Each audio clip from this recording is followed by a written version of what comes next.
Bonjour à tous, indignés, objecteurs de conscience et citoyens du monde. Nul ne peut nier la situation précaire dans laquelle nous nous trouvons. Nos sociétés capitalistes sont sur le point de s'écrouler et beaucoup cherchent un coupable. Patrons, immigrés, chômeurs, les partis politiques fondent leur programme sur un ennemi désigné et promettent croissance, travail et pouvoir d'achat. Comment les politiques pourraient-ils apporter une solution globale et équitable alors que leur objectif est de satisfaire des envies égoïstes croissantes de nos sociétés de consommation?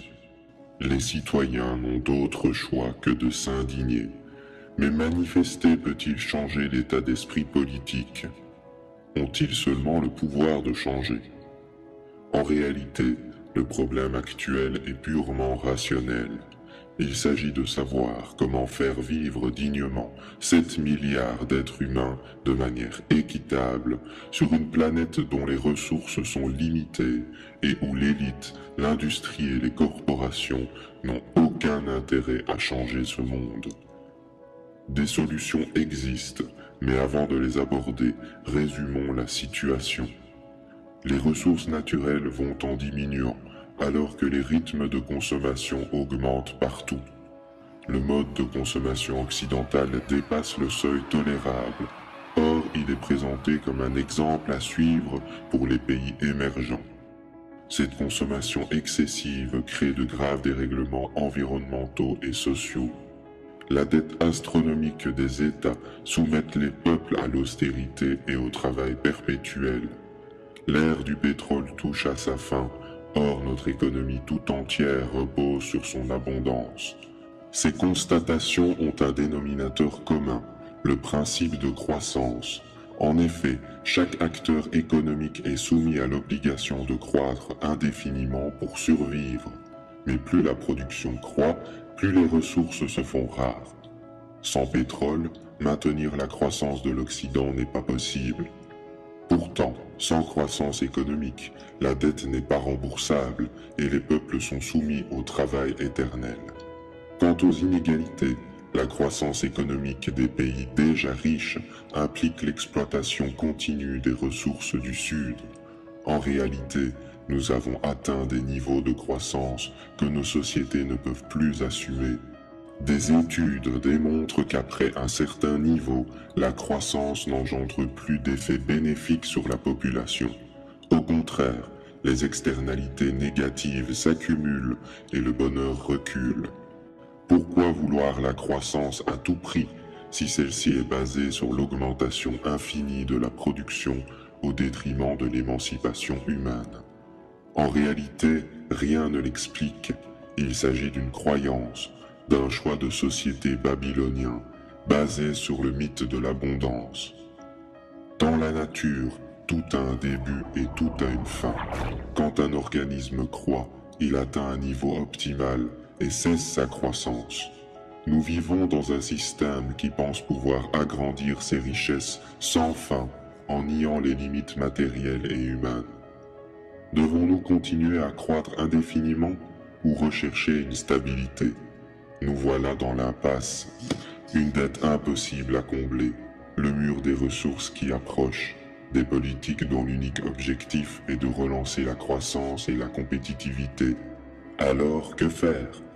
Nous ne vous dicterons pas de conduite à suivre, car votre liberté nous est fondamentale.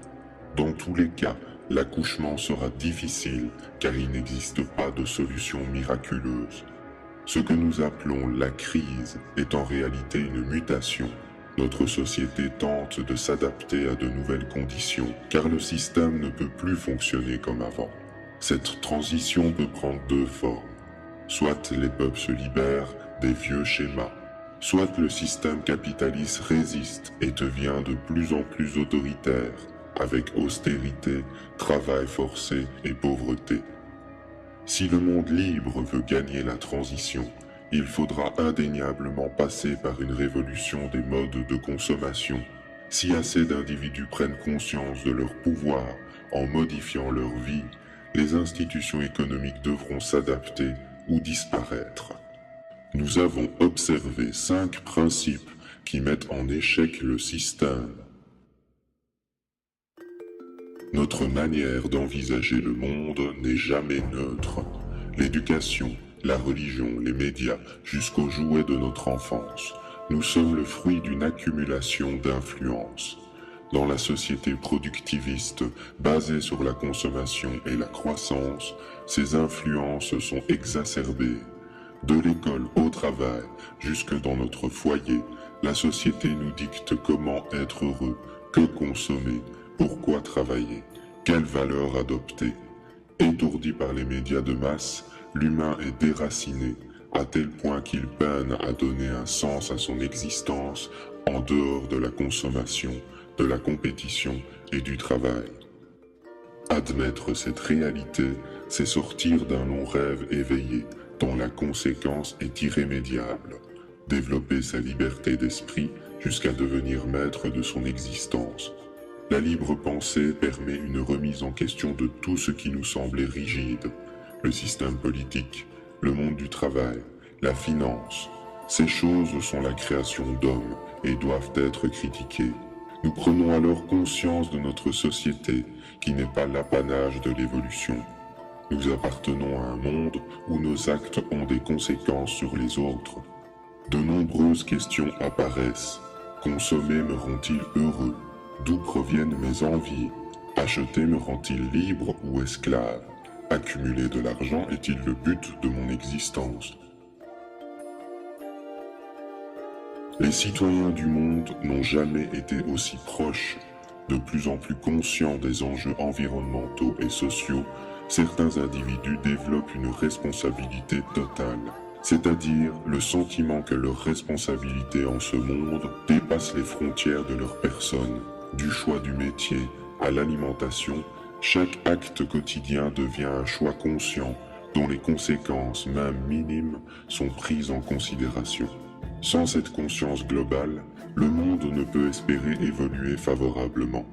Voir le monde dans sa globalité ne signifie pas faire l'impasse de nos libertés locales ou de se soumettre à un quelconque ordre mondial aux objectifs douteux.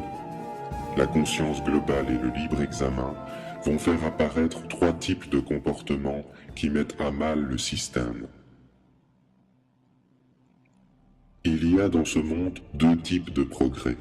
D'abord, celui qui répond au jeu de la compétition dans le monde marchand. Chacun se bat pour créer un smartphone plus intéressant que les autres, des armes plus destructrices ou du papier WC plus résistant. Dans ce contexte, on ne parle pas de progrès, mais d'innovation, de nouveauté ou d'effet de mode. De plus, ce savoir n'est pas libre. Les compagnies se battent farouchement pour garder secret l'information. En parallèle, il y a le progrès éthique. Certains sacrifient leur temps, leur argent et leur intelligence dans une idée qui sera profitable à tous. Leur motivation n'est pas l'enrichissement personnel, mais l'émancipation du monde. Le phénomène peut s'observer dans tout type de profession. Chercheurs, instituteurs, inventeurs, fermiers ou simples citoyens vont s'efforcer de penser pour un avenir serein. Il s'agit par exemple de la permaculture, de l'open source, des objecteurs de croissance, de toute invention dont la durabilité est réelle, des chartes éthiques ou des initiatives d'information telles que celle-ci. Chacun peut agir à son propre niveau, sans entrer dans une logique prédatrice, et ceux qui ne s'en sentent pas capables peuvent soutenir les initiatives qu'ils croient justes. La gratuité, le don et le bénévolat financent le monde libre. Ces innovations éthiques sont primordiales pour construire le monde d'après, mais ce n'est pas suffisant sans que les citoyens ne prennent part à l'action individuellement ou collectivement. C'est la dimension collective de la transition. Il s'agit concrètement d'expérimenter des projets alternatifs en marge de la société marchande. Le but, s'organiser ensemble localement pour créer des espaces imperméables à la logique financière, marketing ou industrielle. Tout type de mouvement existant comme les créatifs culturels peuvent y participer. Pour autant, cela n'implique pas de se couper du monde et devenir intolérant. Par exemple, La permaculture consiste à créer une agriculture biologique qui assure la sécurité alimentaire d'un territoire. Même en cas de choc pétrolier, la survie de tous serait garantie. Citons également les villes lentes, l'agriculture paysanne solidaire, les groupes d'achat en commun, les systèmes de troc et bien d'autres choses. Ces initiatives ne mettent pas en péril les libertés et au contraire renforcent une démocratie réelle. Cependant, cette démarche collective risque d'être combattue par le système et ses lobbies. Aussi, sa réussite dépend de l'investissement individuel de chacun. Appelée aussi frugalité choisie ou simplicité volontaire, c'est l'application individuelle de l'adage « penser global, agir local ». Il n'existe aucune règle ou obligation. Chacun est libre de concrétiser sa sobriété à son propre rythme, selon ses revenus et convictions politiques, philosophiques ou religieuses. La seule base commune est la prise de conscience de la démesure du système. D'une manière générale, c'est un désencombrement matériel, un rejet de l'hybris, un refus du mode de vie babylonien. Chaque acte quotidien devient dès lors une opportunité de lutter. Certains vont adopter une automodération profitable à tous, même si les effets ne sont pas visibles maintenant. Il s'agit par exemple de réfréner ses achats, de se libérer de la télévision, de l'automobile, de boycotter les grandes surfaces et les produits industriels, d'opter pour les produits locaux et de saison, consommer moins de viande et bien d'autres choses. Ces individus vont généralement trouver le bonheur dans les choses simples. D'autres se créent un bouclier contre les désirs superficiels créés par la société de consommation. Ils apprennent à penser par eux-mêmes, à ralentir leur mode de vie, à s'octroyer du temps libre pour leur famille, leur conscience ou la nature. Mais simplicité ne rime pas avec facilité. Cela exige des efforts quotidiens et des sacrifices en termes de confort matériel, sans pour autant s'obliger à vivre dans la misère. Tous déclarent voir leur bonheur augmenter. Liberté, conscience, éthique, solidarité et sobriété. Ces 5 éléments teintés de tolérance peuvent être à la base d'une révolution culturelle non violente où la somme des comportements individuels et collectifs peut faire basculer la société vers un stade supérieur en déstabilisant les principes erronés de la croissance. Notre liberté est à ce prix pour un avenir serein. Merci.